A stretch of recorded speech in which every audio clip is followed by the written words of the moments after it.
this will probably be the last time I'll be seeing it because I just added a couple of hundred more parts to it. Where's my box? That's it. That's my little box.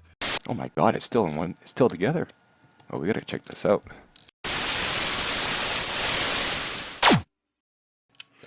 Hey everybody, it's BC here, and welcome to another episode of Planet Nomads. And if you're wondering why it's so bright around me, it's because I've been working on a little bit of a side project after my last episode there. What I have done is I have created a programmable display that you can change the display. I was trying to do some work with this. Now I'm going to warn you, this is scary. And I'll show you actually what I'm doing before I bring the build vision up. Because you can only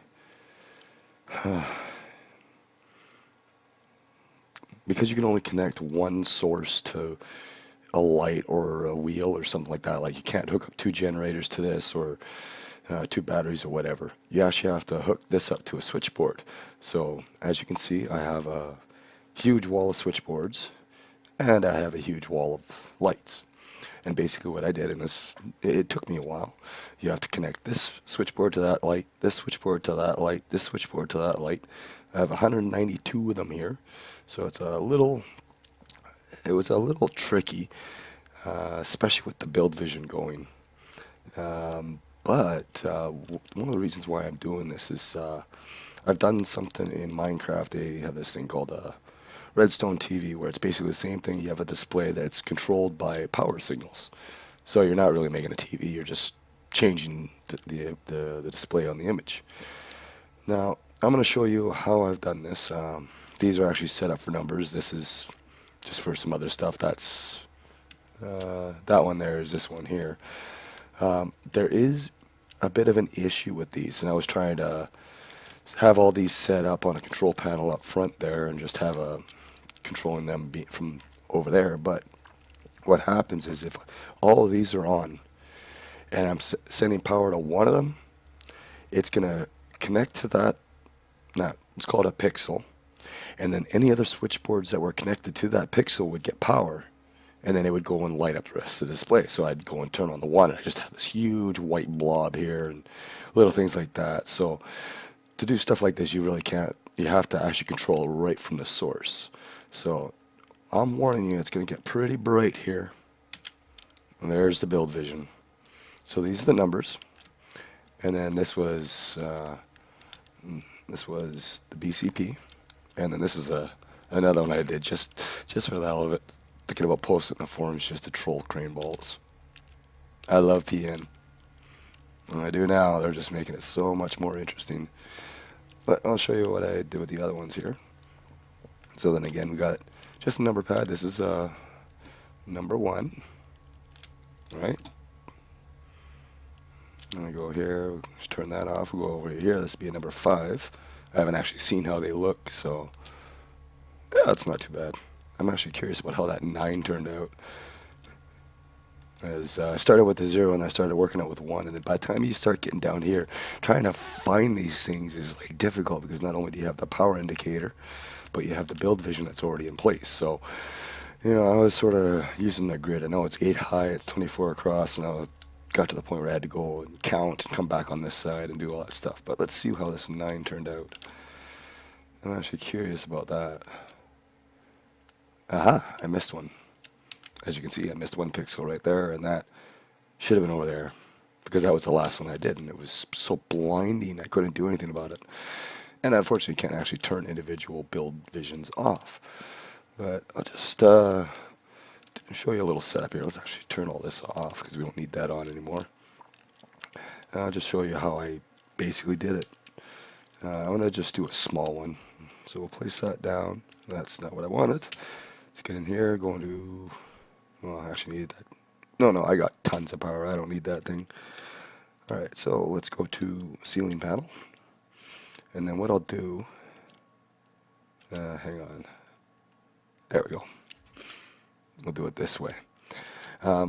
Because you have to control it from there, I didn't want to have those buttons over here because then you won't be able to see anything unless you take build vision off, because all you'd see is the sea of lines. So for the number pad, you could put it on the side there, but let's go ahead and start putting our stuff down. So we need lights.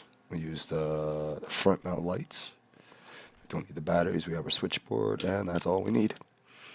So let's first start with the lights.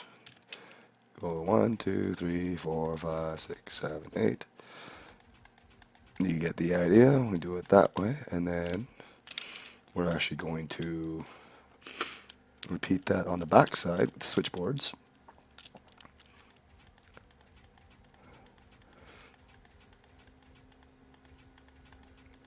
Now you can have as many different possibilities. Like I don't know if you saw, but First Gen Gamer, he did a really good amusement park called a Vomit Park.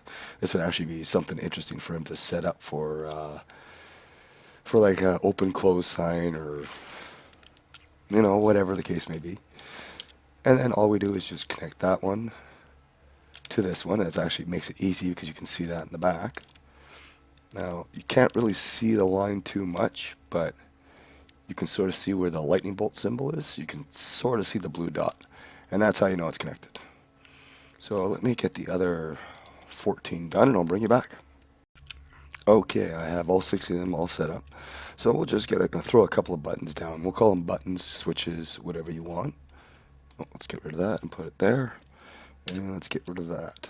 So let's go ahead and do some patterns. So this one, I'll just go to a frame around the outside. Alright. And then, yeah, you sort of see it, but it's not as bad as the back end of that thing. And this one here, we'll do like an X. And then this one here, let's do a couple of diagonal lines.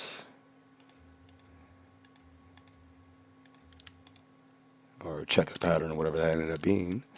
And this one here,